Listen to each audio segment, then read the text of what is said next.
So I still think historic preservation is an enigma to many people. I think that those of us who are in it, we're kind of considered zealots because we're just so mad for it and so passionate, and we just have to save because we understand the significance of these spaces. But when you're competing against development, those things just don't mean anything to people.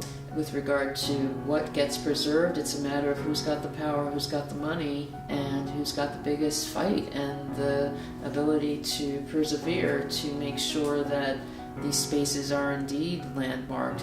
I think for those who do not have power, it is the elbow grease. And as I just think that it's doing your homework, it's being able to find those stories that are important, and finding organizations that are, and people who are like-minded who can offer you advice and assistance, I think is what has to happen. And again, as I said, you just keep trying and you try not to give up.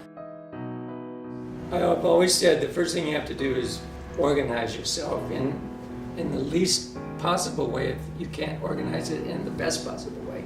And that means you start a group and you get a letterhead that looks like you're more than you are maybe.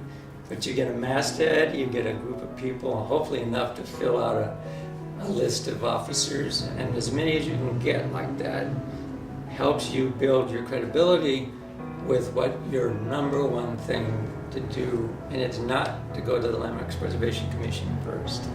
It's to go to the real problems of the neighborhood. We met more with the police commissioner, in fact, than we ever met with the commissioner of the Landmarks Preservation Commission. To me, it is all about the civic organization and the strength of that civic. Yes, it is. We've always had what seems to me a strong civic. I mean, people who just sort of take pride, there's pride of place. So I think that's it. A strong civic, and knowing that with your organization, you can control the destiny of your neighborhood.